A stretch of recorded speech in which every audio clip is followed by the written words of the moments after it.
Hello, I am Saeed Mohajer and a PhD student in electrical engineering in UNC Charlotte.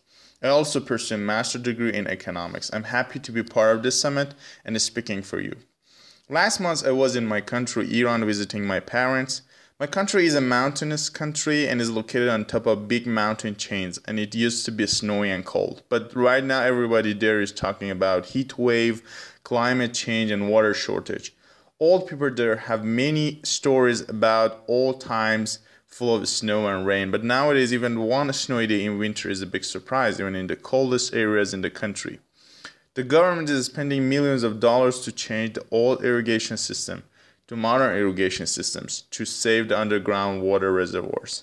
So I don't know about you, but based on my observations and what I've read in many prestigious scientific journals and credible sources, climate change is a reality to me, and I believe people should take it more seriously, especially people in the energy sector. Anyway, I hope this summit be a platform to raise awareness about issues like climate change and the role of energy and energy sector in addressing such issues. My current research is about demand response. In the current market environment, people are isolated from the market and they just pay a flat rate. Demand response programs aim to change this setting and expose the customers to the wholesale market price. It lets the customers actively engage in the optimization process. The US government and the energy sector, in response to the environmental challenges of the traditional electricity generation, adopted a very aggressive approach to create the required infrastructure for the demand response and the energy efficiency programs.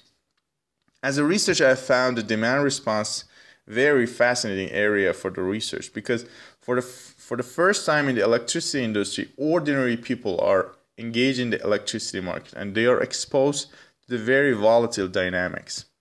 People will bring their own behavioral complication. It makes things complicated and interesting at the same time. Complicated because aggregated behavior of the people is complicated to study, and interesting because people are interesting and the industry needs completely different approaches and models. It means more opportunities for research and innovation. Working in this area requires both engineering and economics knowledge. For such reason, I started to study economics. It helped me to understand how people make economic decisions based on the utility and the budget constraints. The main assumption of the classic economics is that the people are rational. Behavioral economics, on the other hand, relaxes this assumption and assumes that the people are to some extent rational and they have their own irrationalities. It tries to show in which circumstances people distance from the rationalities. To show how considering these irrationalities can make difference, I want to make an example. In one of my recent papers, I showed that with considering the loss aversion, which is one of the well-known characteristics of the human being, peak time rebate is a less effective program than real-time pricing.